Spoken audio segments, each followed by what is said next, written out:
37 बरस गुजर जाने के बावजूद चॉकलेटी हीरो और वुमन किलर के अलकाबाज से मशहूर लेजेंडरी अदाकार वहीद मुराद की अचानक और पुरअसरार मौत अभी भी एक मुअम्मा है जो हल नहीं हो पाया।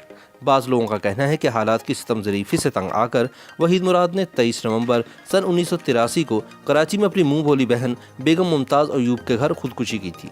ताहम कुछ लोग वहीद मुराद को जहर दिए जाने के हवाले से भी शकूक व शुबहात का इजहार करते हैं, लेकिन इनकी अहलिया सलमा वहीद का मानना है कि इनके शौहर एक अचानक हार्ट अटैक की वजह से जान की बाजी हार गए। ताहम वहीद मुराद की मौत अभी तक एक पहेली है, क्योंकि रात को वो अच्छे भले अपने कमरे में सोने के लिए गए, लेकिन सुबह सवेरे बेडरूम के फर्श से इनकी लाश मिली। सांवली रंगत में मकबूल निगाहें और खुश लिबासी ने आला तलीम याफ्ता वहीद मुराद को अपने दौर का सबसे मकबूल फिल्मी हीरो बना दिया था। इस पर क़यामत ढाधा इनका हेयर स्टाइल था, जिसको मुल्क भर में दीवानावार नकल किया जाता था।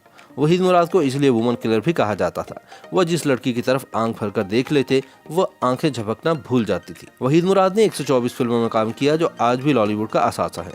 इन फिल्मों में औलाद, दामन, हीरा और पत्थर, अरमान, जाग उठा इंसान, देवर भाभी, दिल मेरा, धड़कन तेरी, इंदलीब, नींद हमारी, ख्वाब तुम्हारे, मस्ताना माही, तुम सलामत रहो, खुदा और मोहब्बत और आवाज़ और कली शामिल है। वफात के 27 साल बाद सन 2010 में वहीद मुराद को तमगा इम्तियाज से नवाजा गया। वहीद मुराद के वालिद निसार मुराद कराची में कामयाब फिल्म डिस्ट्रीब्यूटर थे। सन 1962 में वहीद ने कराची यूनिवर्सिटी से एमए अंग्रेजी किया और इसके बाद वालिद के कारोबार में पूरी तौर पर शरीक होते हुए अपनी पहली फिल्म औलाद का आगाज़ किया, जिसमें नैयर सुल्ताना और दर्पण भी शामिल थे। लेकिन इनकी अदाकारी के असल जौहर तब खुलकर सामने आए जब इनके दोस्त परवेज़ मलिक अमेरिका से फिल्म साजी का डिप्लोमा लेकर लौटे और इन्होंने वहीद मुराद की फिल्म हीरा और पत्थर की हिदायतकारी के फराइज संभाल लिए। इस फिल्म में वहीद मुराद ने गधा गाड़ी वाले का किरदार अदा किया, जो कि ज़ेबा की मोहब्बत में गिरफ्तार हो जाता है। इस फिल्म को ज़बरदस्त कामयाबी हासिल हुई और वहीद मुराद को सन 1964 के बेहतरीन अदाकार का निगार अवार्ड दिया गया। बाद में वहीद मुराद, परवेज़ मलिक, मौसीकार सुहेल राना और गीत निगार मसरूर अनवर की एक ऐसी टीम तैयार हो गई जिसने इंडस्ट्री को पै दर पै कामयाब फिल्में दी।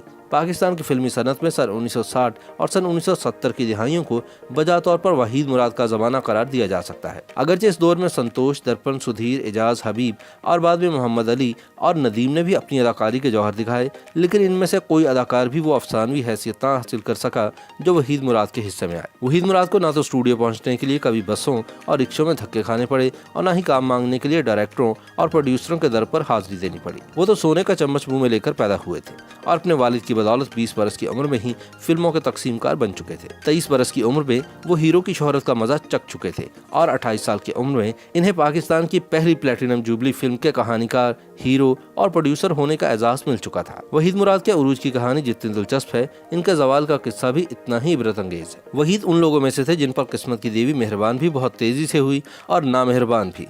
40 बरस का होते ही इनके स्टारडम का सहर टूटने लगा। हालांकि वो अभी बहुत कुछ कर सकते थे। जवाल आने की कई वजूहात थी। एक तो इन्हें मैदे का अल्सर हुआ और लंबे इलाज पर सेहत और जमा पूंजी दोनों गवा बैठे। दूसरा, कुछ साथी खवातीन फनकाराओं की जानिब से भी इनके साथ काम से इनकार किया जाने लगा। 80 की दहाई का आगाज इनके लिए नाखुशगवारियत लेकर आया। सन 1980 का सूरज तुलू हुआ तो इसने वहीद मुराद को एक नाकाम, मायूस, प्रागंदा फिक्र और झुंझलाए हुए इंसान के रूप में देखा। फिल्म किरण और कली वहीद मुराद को अपनी जिंदगी में मिलने वाली आखिरी कामयाबी थी। सन 1981 में रिलीज होने वाली इस फिल्म के आगे पीछे इनकी 3-4 फिल्में फ्लॉप हुई। अगले बरस भी इनकी कोई फिल्म कामयाबी हासिल न कर सकी। फिल्मी अखबारों में अब वहीद मुराद के खिलाफ उन सब लोगों ने अपना गुस्सा उगलना शुरू कर दिया था जो इनके साथ माजी में काम कर चुके थे और इनसे नालां थे। वहीद मुराद को अब मोहम्मद अली और नदीम की फिल्मों में साइड रोल मिलने लगे, जो इन्होंने बादल नखास्ता कबूल तो कर लिए, लेकिन दिल ही दिल में कुटते रहे। इन दिनों इनकी शराब नोशी तफरीह तबाह की हदूद से निकलकर अल्कोहलिज्म के दायरे में दाखिल हो गई। 12 सितंबर सन 1983 में लाहौर में रावी रोड पर कार चलाते हुए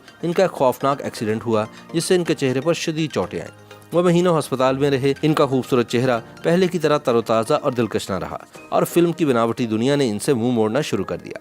इलाज के बाद भी होंठ और एक आंख के पपोटे पर जख्म का निशान बाकी रह गया, जिसके लिए तिब्बी माहिरीन ने इन्हें कॉस्मेटिक सर्जरी का मशवरा दिया। 11 नवंबर सन 1983 को वहीद मुराद अपने 6 साल बेटे आदिल मुराद को साथ लेकर कराची चले गए। इनकी अहलिया सलमा मुराद अपनी बहन मरियम ईसा से मिलने अमेरिका गई हुई थी।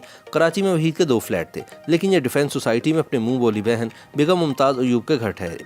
13 नवंबर को इन्होंने आदिल की